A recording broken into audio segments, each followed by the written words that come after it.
game. I thought when Tottenham were 1-0 up, I think he tried to sit on the lead, which was wrong, and he let Manchester United back in it. I mean, obviously there was, a huge pressure game. Not only Mourinho, the fact that it was at Man United before he's come to Spurs again, but also like Solskjaer, it was a real sort of important time for him about this European Championship place. Well, it's with Manchester United, every game's a massive game, isn't it? He keeps saying Solskjaer, we're a big club, we're the top club in the world, and all that. Well, he don't need to remind players that. They've only got to look at their wages to realise that they're a big club. And Pogba, your man, come into his own and saved the day for you, really. Yeah, I did feel that was one huge positive, that Pogba did come back. I felt that watching him in the warm-up, he looked really up for it. I've seen him in warm-ups before, he just didn't even look, it was at the races. But this particular day, you could see he was sharp, he'd come on ready to play. And I did have that feeling he was going to make an impact, and quite a big impact too, He looked happy on the ball. He looked like he wanted the ball for a change. I was a bit concerned about Dyer with one up because he does love that trick.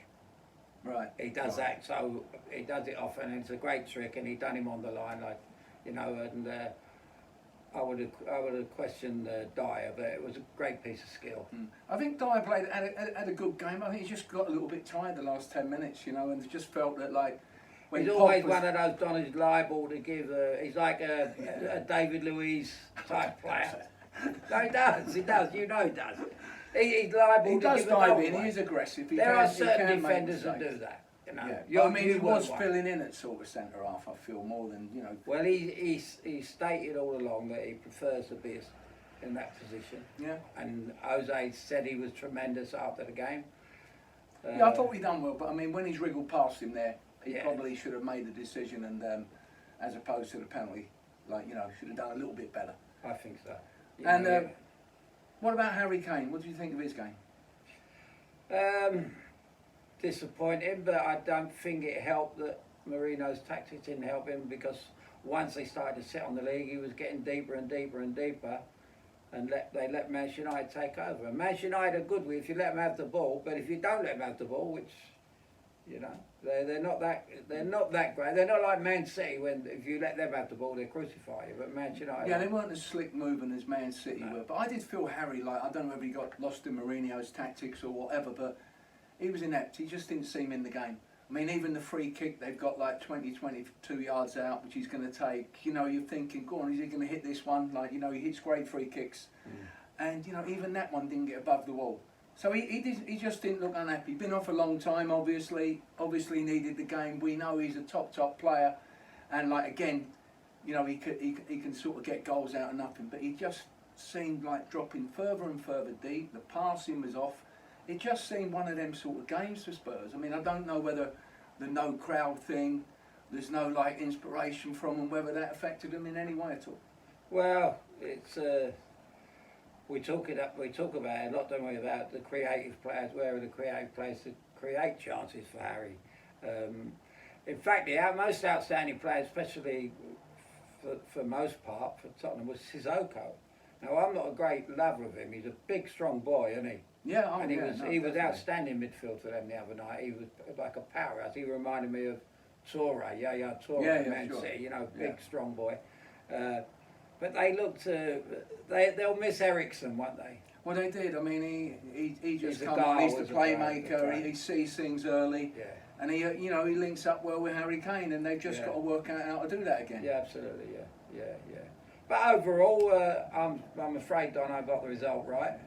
You did indeed, though. You said 1-1, not a lot of goals. I think I was robbed personally. No, please hold on. Give me a moment here. Rashford 2-1 United. How unlucky can you be, really? He had half a chance in the first half. He didn't put that in. I thought he'd score a goal. I backed him to be the golden goal. 16-1. I thought that was a fair price. So he had half a chance there. Pogba sent him in with a big diagonal, which he should have got on quicker. He's looking a yard too slow at the moment. He's not quite there just yet. But the penalty, Bruno's took the penalty. And then VAR... And what a penalty. Well, VAR finally got one right. And then obviously Marcus is going to take that penalty. But they've overruled VAR VAR has overruled the ref. How could the ref even give it? What was he even I thinking? don't know. VAR. But Marcus would have got it. There's 2 minutes to go. He'd have put the ball down. It'd have been 2-1 United. Rashford to score. I'd have been right, but yes, you were right. Yeah, 1-1. I was right. So a round of applause for you. Well, no. You know. And I think the way VAR's working, I thought it was vodka and Red Bull. Yeah, I think I've had a few of them watching in Stockley Park. Absolutely. I mean, they've just got it. Well, they didn't need to get it right the other night because it was so. We didn't need VAR, did we? No, We just no. needed common sense. How did the referee give it in the first place? I want to know. Yeah, absolutely insane. Right, so we've covered that. Wolves. Well, now Wolves. This is a proper slick outfit. What do you reckon of them, Al? I love Wolves. I love the manager. It's like reminiscent of Liverpool with Klopp. Wolves are like that with this fella. Great manager. For a goalkeeper as well. I mean, what do goalkeepers know about football? I mean, let's be fair. Yeah, they generally don't get too many managerial jobs. No. And he's fantastic. He's so cute, the way he plays. And I said to my pal, half hour ago, I was on the phone, he likes a gamble. I said, Wolves will definitely win this match because the longer the game goes, they wear teams down through keeping possession. And they do it. They don't do it like most teams, square. They knock it in, knock it out, The Portuguese have taken over this league. Yeah, they have lured them in and just do a little quick footwork and then get the other side of them. And also, when they get to the point where they can get a shot, they don't miss the opportunity. They take the shot. They do. Whether the keeper's going to save it. But they got the time bomb coming on as sub. Traore. How hasn't a big club bought him? I mean, obviously Liverpool wouldn't suit them because you got like The fullback. Alexander, Trent, whatever, flying down the wing, bombing crosses in. He is like a winger as well as a fullback. But a team like Arsenal, they would love someone like this guy. I mean, you know, he should have been bought by one of the so-called big play clubs. with two wingers, don't they? Yeah, but you need somebody in this game who's really like overpowering. Now he's like a professional athlete. He's like a 100-meter runner. Well, I'll tell you, He's Don got about good him, you know, you're right. He's so powerful. He's like a little boxer, isn't he? Yeah. You know, but what I love about him is when they give him the ball, they swap it to him. They change the play, don't they? They're great at changing the play. And Jimenez, he's everywhere. He's everywhere, and he knows as soon as Traore gets it, he's looking to look for him. But he's out there always. He seems to always be out in that right hand spot on his own, and that's because they create the space for him. Yeah, because it's all down to the manager. He says, knock it in, knock it out, forget him over there, and then just go bang. Well, I mean, Forest used to do that back in our day when you used to have Archie Gemmell and John Robinson. Gemmell would make the bomb through the middle. Yeah. I'd have to link over a little bit as a fullback and then switch it out to John Robinson to roast me. You know, give me you like Robbo. Robbo played in that game with us, didn't he? In All Sager. Yeah, great player. But they were great players. He was a throwback. Robbo. But I feel Wolves have got that. You know, they've got that in the locker where they've got all the skill, they break quickly, they're luring these big defenders in, they're doing little 1-2s, they're so comfortable on the ball. You said the word slick, and that's what they are. Yeah. They're slick with their passing, they're accurate I mean, passing. if you're a Wolves fan right now, I'm telling you, I'd be more than happy and I'd be actually thinking we got a chance for Champions League place here. I think they're that good. The only problem they got with Wolves is they're Wolves fans. They can't speak Portuguese. Obrigado. Them brummies, you know. Oh yeah, that would be good. Yeah. But they've taken over. I mean, you know, they're a great football nation. I remember my first trip. I went to Mozambique, and that's where Eusebio was born. Oh, okay. And that was quite something as a young kid. And we haven't really. I mean, Marino brought a couple of players over, didn't he? The little inside forward when he from Porto. But this firm. Yeah, they're the up and coming team, and what they'll do is they'll bring more kids through and bring more. And the Portuguese are a great nation as well. But if you put it back to, let's say, the other surprise package years ago, Wenger with all the French guys. Absolutely. This guy's doing with all the Portuguese guys. Yeah. And they're coming here, and like the English guys or the guys who've been playing for a while, anybody new is coming in, it takes you a bit of time to get used to them. Their style of play, you're diving in and they've gone round you. Yeah. You know, and I think that the impact that Wolves have made, and you've got to realise they've been on the go with the Europa Cup thing, which no one wants to play in, but they have. So I do feel the rest has probably done them the world of good, because they was on the go for 6-8 weeks for anybody else. And so now they've come back, and they really did. They look super slick, sharp, pacey. Out of all the teams we've seen so far, they look like the team that is just starting like it's per normal, like they played last week. Carried on whatever. And the Hammers, what about the Hammers? I know you think they'll go before down. you go on to your team, the Hammers, the prison team, I've got to say that what I love about Wolves is if my kid was 14, 15, 16 who was going to sign for anyone, I'd want him to sign for Wolves. I'd love him to learn off them players and go in and say, you go in and you take it in, you know, because these are good players, and you'll learn off these players.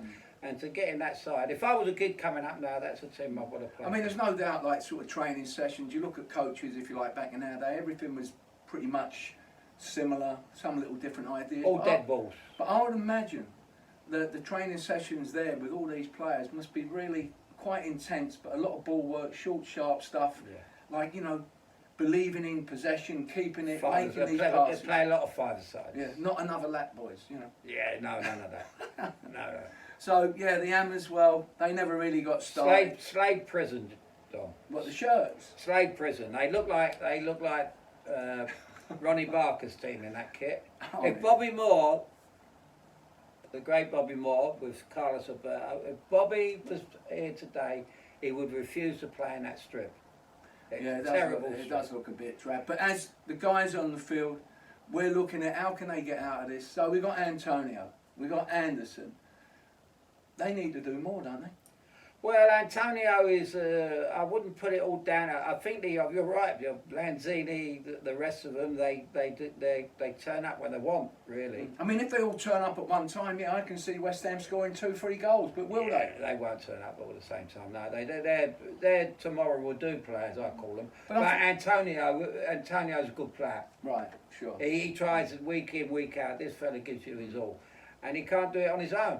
And No. when you're playing against teams like Wolves, you just can't do it on your own because they have so much possession. I felt that, like, obviously you've got to get points now. You've got to get points on the board to get to the last 2 or 3 games where you might have to win a couple.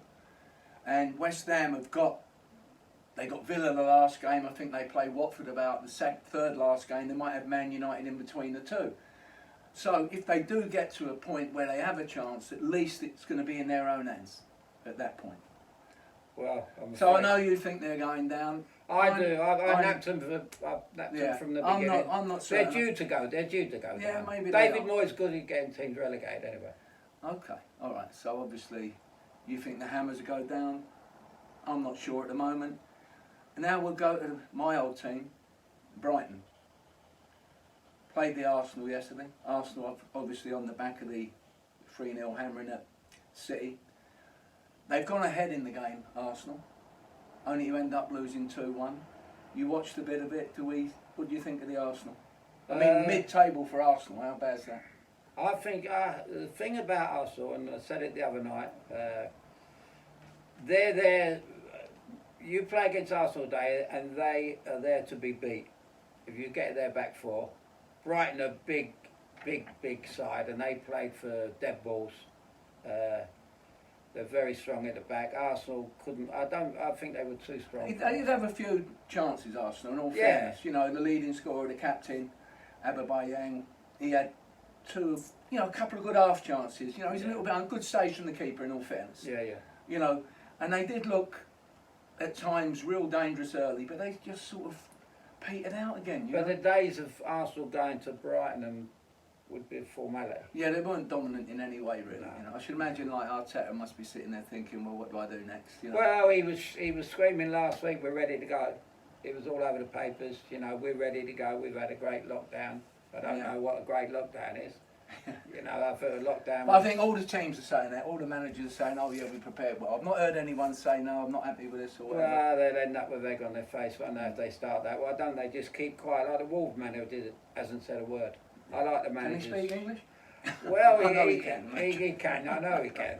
He can we love Wolves, but now look, Well, they've been the most impressive team. Yeah, since, definitely. Yeah, it's like since the season hasn't stopped for them. Yeah. Now we got to give the Bournemouth Palace, Roy Hodgson, a pat on the back. He's got Crystal Palace organised. They're not conceding goals. They're looking sharp on the break. They've gone down and played Eddie Howe's Bournemouth, and really, they were way too good for him on the day. Yeah. Palace are a team that baffle me like no other team. I think they're a good side. They've got some good players. But I've seen them at home. I've watched so many games of them on TV, and I've never seen a team miss so many chances as what they do. And Ben Teke 5 years ago, I thought he was going to be some centre forward, a bit like Drogba. Yeah, sure. But he just hasn't turned up, has he? You know, he's a Belgian. He should be thinking Belgium are one of the best teams in world football. Yeah, sure. He lets them down. He doesn't do enough. With a really good centre forward, Palace would be a decent side. But I think Ben Teke really, I think he could have a good end of season run here. I mean, Zaha, he's looking lively. I think that Palace are going to create more chances, and I think now they're playing in a comfort zone now. They're not going to win a league. They're not going to get relegated. They're just improving their position. They're getting a bit of belief in how they're playing. But they still made it very hard for Bournemouth, although they were comfortable. I think they're playing. They're playing for their highest spot ever in the league, and that's not just the Premier League. That's in the history of the club. I think they've never been over 10th. And they deserve to be where they are. They're decent side. And you can't. It's very hard to beat them. Yeah. They've kept a lot of clean sheets. And I feel that just a pity Roy could have done that for England, isn't it? Yeah, well, it was like a bridge too far, wasn't it? But I think sort of Crystal Palace, he's great there. He's doing a great job, and long may it continue. Yeah. So we're going. Eddie Howe looks on suicide watch. He didn't look very happy, which is understandable. I think he's had say Ryan Fraser hasn't signed the extra contract. He could have been useful yesterday. They got Brooks, the Welsh lad, who's sort of obviously he needs to play games. He's come back off injury and stuff. He does look lively. He will make a difference. And he's a good player. Yeah, I do feel that when Bournemouth have everybody on board and everybody sharp, they will get goals. They will beat teams. But obviously they've got to do it sooner than later. Yeah, they've got too many tough fixes. Yeah, exactly. I think Eddie's got to start thinking about how he's going to get back up next year. Well, it could be that way. Who knows? And the other game yesterday, we got Watford versus high-flying Leicester. That was always going to be a tough game. I would have called a draw there as well. I said there was going to be a lot of draws. There's not been that many, but that looked like a draw to me. Two tough teams. Two very, very tough teams. Two tough teams that don't lay down, and so it proved, 94th minute equaliser. I mean, I like a little bet on the Saturdays, and I normally play both teams to score. And obviously, I had Watford Leicester in. Yeah. But after 90 minutes, I'm on suicide watch. Yeah. It's 0-0. There's no possible chance of both teams scoring. And 2 goals. Next thing you know, it happens. But obviously, later in the day, unfortunately, Fulham couldn't score at home to Brentford, and of course the Hammers, they couldn't get one against Wolves. So I was way out, but I did feel that game, as you said, was going to be a grind. Well, you're trailing me at the moment. Well, I am, yeah. But I mean, Vardy didn't score, so the Golden Boot is still pretty much in the balance. I was a bit disappointed with Rashford, as I said. I didn't think he quite looked sharp enough. Jimenez is scrapped into the picture. Jimenez, his goal yesterday. Yeah, Raul, I think he's on 14 now. Yeah. But you can only see him scoring more because he's in the right place at the right time. Rashford, I think, is a little bit too deep. He's not getting into the danger zone quick enough. Plays too wide, Don. Well, it looks that way to me at the moment, yeah. And he doesn't like heading the ball, his problem. Well, yeah, but okay, you don't like heading the ball, but if they're getting the ball to him on the floor, let's get it out your feet. Let's look a little bit electric and get the finish in. I think that's Rashford's game, and at United right now, they can build up to get him into that position. But you've got to be in the zone to score, and I just think he's too sort of far out. But Danny Ings, he scored another goal there. He's looking real lively. He looks a good player again, yeah. Yeah, he's enjoying football. You can see him with a smile on his face, and you're just sort of looking. You're thinking, well, yeah, Southampton are more than capable of scoring, a few more goals. But Watford Leicester, a 1-1 draw. Yeah, probably a fair result. Suit both teams. Gets Watford point up there out the way a little bit more and keeps Leicester in the hunt. Well, Watford won't have any tougher games as that coming up now, because Vicarage Road's going to be a hard place to go. Yeah, sure. You know, even without the crowd. Well, from me, Don Shanks, from Alan Hudson, happy Father's Day to you guys out there, Yeah. everybody. Happy birthday, Alan. Thanks, Donald. Stay safe, everybody. Jack's in the post. yeah, I've heard that one before. Yeah. And we'll see you soon, guys. Bye for now.